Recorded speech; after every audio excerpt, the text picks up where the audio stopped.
Welcome back to my channel, Duct Tape Mechanic. In this video, I'm going to give you the top 3 reasons why your newer style Maytag washing machine is not draining. So if you find this video to be helpful, make sure you subscribe to my channel for more DIY and tinkering videos. Alright, so this is the washing machine in question. This is fairly new, just a few years old. If you're curious, that is the model number to this particular machine. But the advice I give in this video would be applicable to a multitude of different model numbers and machines. Alright, so basically your machine's not draining water. So you come over here and you notice that there's a lot of water in the tub. So in this video I'm going to cover the 3 top reasons why this is happening. But the very first thing you have to do is you have to get rid of that water. And the best way that you could do that, and easiest way, is just to get the drain hose and lower it below the washing machine.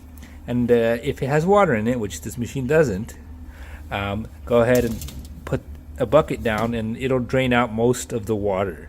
Now, to troubleshoot this, you will have to set the machine on its side. So if there is some residual water, be prepared with towels. Or what you can also do is stick a old t-shirt or something in there after you've gotten most of the water out. You can stick a t-shirt or a piece of cloth in there to clog up that hose, so when you put it on the side it won't just gush out. Alright, so once you've resolved the issue with the water, let's go to reason number 1, which is that there's some sort of obstruction. Now, I'm going to give you 2 places where it's common to have an obstruction. The first is in this hose here, and what you can do is unclip it from right there and just back off that clamp and see if there's an obstruction either in this hose or in that one there. Right, so with that you can rule out that hose, that drain hose, and this port here. After that, I'm going to show you another place where you could have a clog, and this place is actually more likely to be clogged than the main drain hose I just showed you. But in order to do that, we'll need to unplug the washer and also disconnect the water supply lines. Then we'll have to set it on its left side. So if you're facing the washer, like the way I am, we're going to set it down on its left side.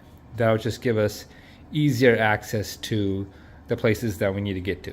Before setting the washing machine down, it's a good idea to put a piece of tape on the lid and secure it to the body, because these lids are spring loaded and it's going to fling back and potentially shatter the top right here if you don't do that.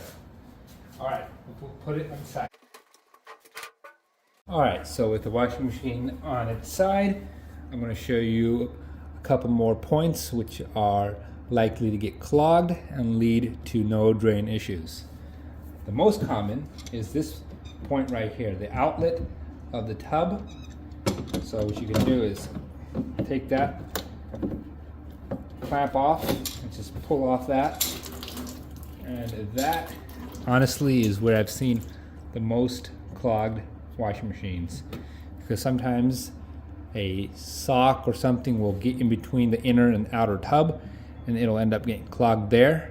And if it's not clogged there, it can also be clogged here. So what we'll do is take off this hose as well.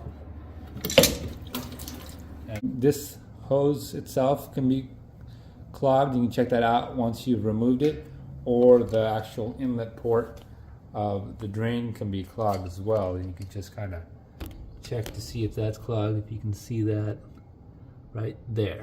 So yeah, so those are the main points that typically can get clogged. So the main drain hose, the outlet port to the tub, and the inlet to the drain itself, the drain pump itself, I should say. So the second main reason why your washing machine is not draining is due to an issue with the drain pump.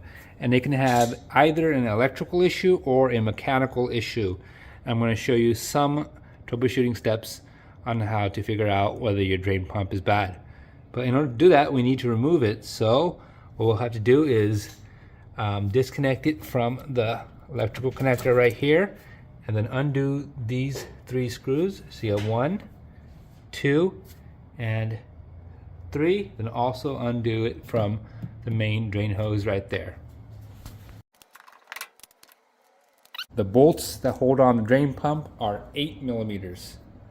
So you'll need an 8 millimeter socket.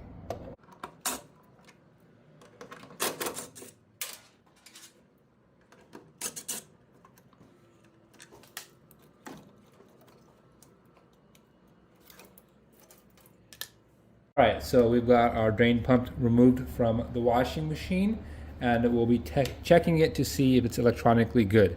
And we'll do that by checking the resistance of the internal windings. So we got our multimeter right here. It's set on auto resistance right here, and we should have a resistance reading of anywhere between 7 to 25 ohms of resistance. That tells us that the windings are good and not burnt out or anything. So we'll put it there, check to see what we get once we make contact here.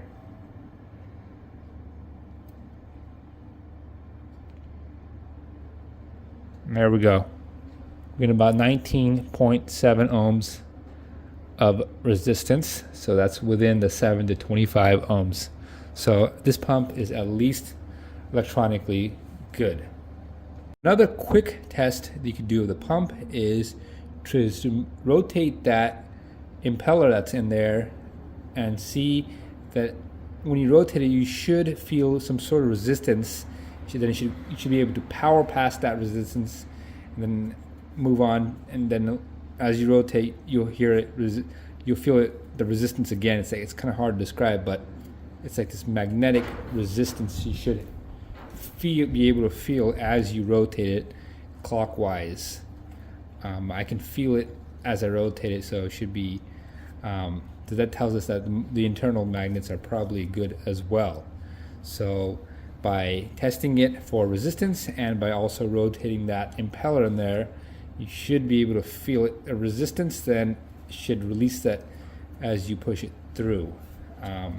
Now if you do that and it's just spinning freely or super duper hard to turn, then you know you have an issue as well.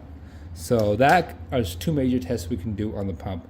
Still, we cannot completely rule it out for any sort of mechanical failure 100% by those 2, but that will help us eliminate a lot of the drain pump issues. So basically, that leaves us with our third option of why it's not draining properly, and that's an issue with the control board. So a quick way to test the control board, I won't necessarily do it in this video, but I can show you because this washing machine has an issue with the lid lock, so it won't allow me to put it into drain and spin anyways. But what you'd have to do is you would put your multimeter into voltage, AC voltage. So I just passed it right there. And then you can stick the probes into the connector, or you can just put it back here as well. And then you can put the machine right side up once again, and then just have your multimeter off to the side,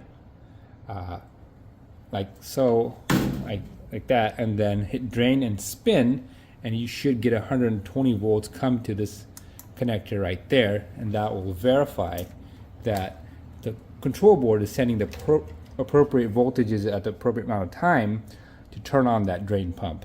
So that's how you would eliminate the control board. So hypothetically, you found that there's no clogs, that you've tested the drain pump for resistance and the spinny thing I showed you earlier, and then you are also getting 120 volts AC when you put this thing into drain and spin and test it that way, then I would say just to go ahead and replace the drain pump anyways, because it could be a hidden mechanical issue, which is very common. These things do fail, and there's simply not a way to 100% test it to be 100% sure. And that's really the way I do it, is I run through those 3 things So a clog, that test the drain pump briefly, then test the control board, and then if it's still not draining, then just go ahead and replace the drain pump. Now, if you're curious to see where to order this thing, I will link the part number of this video, or to the part in this video in the description, and it should also pop up in the right underneath around this part of the video, so you don't have to worry about ordering the correct part. But it should be fairly cheap, less than, I want to say less than 50 bucks. So even if you have to do a trial and error where you just throw it on and see if it works, it's no big deal, because most appliance people charge over 100 bucks just to come take a look at this thing. But anyways, if you found this video to be helpful, make sure you hit the thumbs up sign.